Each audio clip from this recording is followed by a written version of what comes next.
Opening the center with the king's pawn immediately invites confrontation and opens diagonals for development. The Sicilian's defiance immediately contests the center, creating a rich, unbalanced fight from the outset. Developing a knight to influence the center and prepare castling is a classic setup for white. Developing the knight to c6 immediately contests central space and prepares for d5, a hallmark of the Sicilian defense's fighting spirit. Demolishing the center pawn structure immediately creates dynamic imbalances and opens lines for rapid development. Opens the center, inviting a dynamic clash and immediately challenging white's pawn structure. Unleashing the knight to the center, this immediately claims crucial central squares and prepares for rapid piece development, aiming to cramp black's position. Developing the knight to a natural square, this move prepares castling and exerts pressure on white's central pawn structure. Building central presence, this knight further solidifies the pawn structure and prepares for aggressive piece development. Solidifying the center pawn structure and preparing development for the bishop creates a robust pawn phalanx. Asserting diagonal pressure towards the opponent's king, this bishop placement actively eyes the vulnerable f7 square, a common target in these Sicilian structures, while simultaneously contributing to central control and preparing for potential castling operations. Black's move prepares to open the bishop's diagonal and fortifies the d6 pawn, a quiet but crucial step in solidifying the center. Retreating the bishop to b3 is a prudent maneuver, relinquishing the diagonal pressure, but preserving the piece from immediate threats and preparing for a potential kingside castling sequence, all while subtly reinforcing the central pawn structure against any aggressive advances from black's pieces. Securing the king's safety by preparing to castle is the immediate priority, a sensible defensive maneuver that also unblocks the bishop on c8, allowing it to participate in the game. Positioning the bishop on e3 subtly reinforces the central pawns and prepares for potential kingside castling, while eyeing the now open diagonal towards f6, a development that could lead to interesting tactical possibilities or a quieter positional squeeze. Securing the queenside expansion with a6 prepares for a potential b5 advance, aiming to contest the center and gain space for black's pieces, while simultaneously preventing white's bishop from enjoying an unopposed diagonal. Unlocking the kingside pawn chain creates immediate attacking potential, aiming to open lines towards black's monarch and prepare a potential kingside pawn storm, while simultaneously solidifying central control for white and restricting black's queenside counterplay. Positioning the queen on c7 aims to bolster the d6 pawn and potentially prepare for queenside expansion with b5, while also connecting the rooks for future action along open files. Castling immediately secures the king, preparing for potential central thrusts and freeing the rook for action on the open d-file. Black seeks to redeploy the knight from its slightly passive central square, eyeing the d3 bishop's potential vulnerability along the long diagonal and aiming to challenge white's control of the queenside. This maneuver signals an intention to disrupt white's harmonious development and create dynamic imbalances, possibly leading to a more active pawn structure later. Unleashing the queen to the center aims to increase attacking pressure on black's kingside, while also supporting a potential g4 push to expand white's space. Castling immediately solidifies the monarch's safety, tucking it away behind a pawn shield and preparing to connect the rooks for future activity on open files. This move signals a commitment to developing the queenside pieces and preparing for potential central pawn pushes, while also anticipating white's own development and potential kingside threats.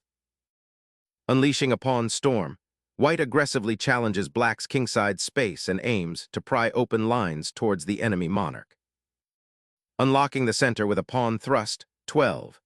e5 boldly confronts the encroaching white knight, initiating a vital struggle for central control and potentially liberating black's queen and queenside pieces.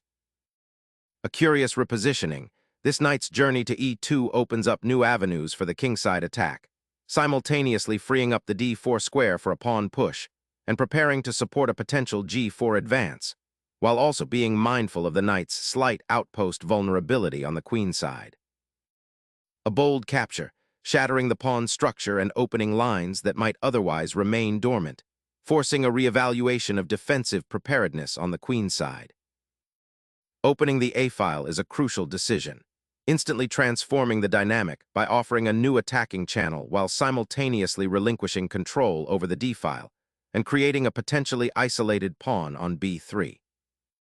Black aims to liberate their queenside and create counterplay by aggressively expanding on the flank, seeking to disrupt White's pawn structure and potentially open lines for their pieces. Unleashing a pawn storm on the kingside, White aims to create immediate attacking chances against Black's somewhat passive setup, potentially opening lines towards the king with the pawn advance.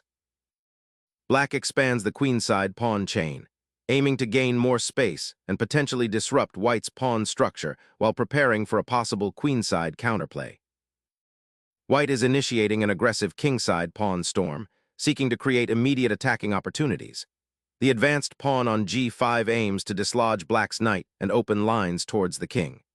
This aggressive pawn push, however, also creates potential weaknesses in White's own pawn structure and can lead to a complex, tactical battle where careful calculation will be paramount.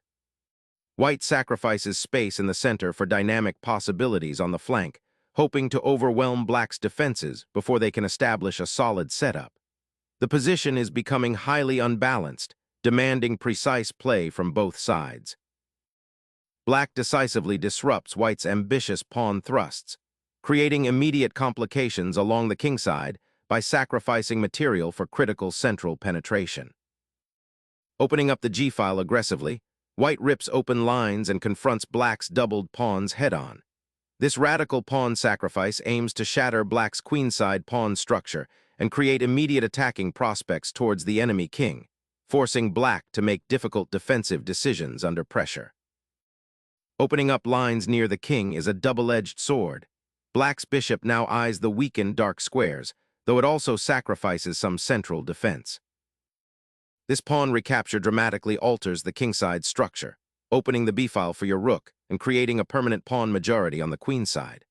While it resolves the immediate pawn tension, it also grants Black a clear path to develop their queenside play and potentially target your weakened kingside pawn chain.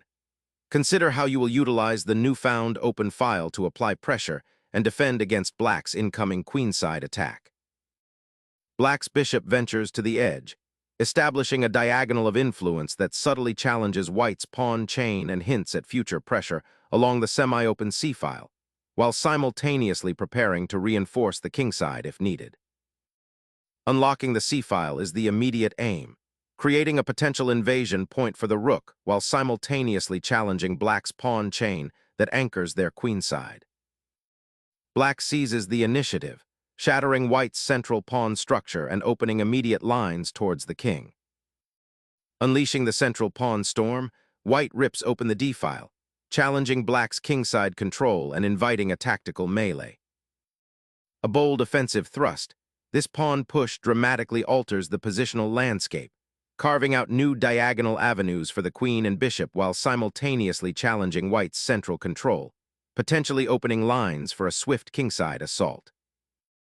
Seizing the initiative on the queenside, this queen redeployment offers dynamic possibilities while preparing to exploit the open file, potentially creating weaknesses in Black's pawn structure should they choose to defend passively. A decisive liquidation that simplifies into a challenging endgame for Black, whose queenside pawn structure is somewhat compromised after the preceding exchanges. The immediate removal of the queens signals a shift towards a battle of positional maneuvering rather than sharp tactical aggression, but the lingering doubled pawns on the b-file could become a long-term liability. Initiating a knight repositioning aims to solidify the central pawn structure and prepare for future pawn advances, potentially opening lines towards Black's somewhat exposed kingside. Seizing the rook on a1 represents a bold, albeit materialistic, decision, potentially sacrificing the game's central structure for immediate material gain. This action gambles on the ability to convert the extra piece before White's consolidated pawns and active pieces can exploit the resulting queenside weaknesses and open lines. The key question now becomes whether black can successfully blockade white's central pawn thrusts and coordinate their remaining forces effectively, or if this early material grab will prove to be a strategic overreach leading to a positional collapse. Rook redeployment to the open file immediately capitalizes on the positional concessions black made. This maneuver asserts control over a vital artery of the board, threatening to infiltrate the enemy's queenside fortifications and create uncomfortable pressure against potential pawn weaknesses. It's a dynamic repositioning that significantly alters the flow of the game, shifting the focus towards active piece play rather than passive defense. Consider the potential for this rook to pivot and support a kingside advance or to participate in a queenside squeeze. Its mobility is now greatly enhanced, transforming it from a mere defensive asset into a potent attacking force.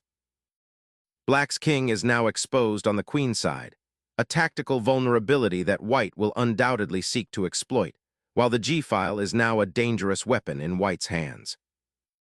The king ventures into the fray, a bold decision aiming to activate white's monarch while simultaneously bolstering the pawn's structure and preparing for a potential queenside counterplay. This repositioning acknowledges the open files and the inherent dangers around the king, signaling a shift from purely attacking ambitions to a more balanced, active defense. The rook's deployment to the e-file immediately eyes the weakened dark squares around white's king, hinting at potential future pressure. Establishing a presence on the open d-file now offers white a clear objective, aiming to leverage its control for future penetration or to pressure black's remaining pawns. This maneuver aims to expand black's queenside presence and potentially create a passed pawn, while also reinforcing the pawn against white's central control. The central pawn storm is breaking open, and white seizes the initiative by solidifying control over the d-file and creating a passed pawn threat on c5, forcing black to confront the expanding queenside space. Pivoting the rook to the open file aims to contest control and establish a more active presence, but it might be overlooking the imminent threats developing on the queenside and the overall structural weaknesses that have emerged. Solidifying the pawn structure across the queenside, white aims to create a more robust defensive wall against black's advancing pawns and potentially limit the scope of their bishop. Seizing initiative on the queenside, this pawn push aims to destabilize white's structure and open avenues for black's rook. Unlocking the queenside pawn's potential opens a dynamic pawn race, forcing a crucial decision on black regarding the fate of their advanced outpost. Black's pawn surge now threatens to become a runaway train, aiming to destabilize white's entire queenside structure with an unstoppable passed pawn. Unleashing a pawn chain, white seeks to establish a dominant outpost on b5, aiming to cramp black's queenside and potentially create a passed pawn down the file if black isn't careful with their pawn structure. The pawn's eager advance to a2 creates a significant tactical knot, forcing white's pieces into a defensive scramble and potentially opening a dangerous line for black's queen if it weren't for the imminent threat to the king's safety from the centralized knight. The rook slides across the first rank, preparing to reclaim the pawn that black so brazenly snatched, a move that fundamentally alters the material balance and sets the stage for a decisive endgame scenario. Daringly, black sacrifices the rook to initiate a queen's pawn push, aiming to create a passed pawn in the ensuing endgame. Pushing that pawn forward aims to solidify white's queenside pawn majority and restrict black's potential counterplay, though it also creates a passed pawn of its own. Recognizing the advanced passed pawn on c6, black attempts to activate the bishop, aiming to contest its progress. Securing the important d6 square with the bishop creates a powerful blockade, preventing any immediate breakthrough by black's pawns and preparing to coordinate with the rook for potential attacks down the central files.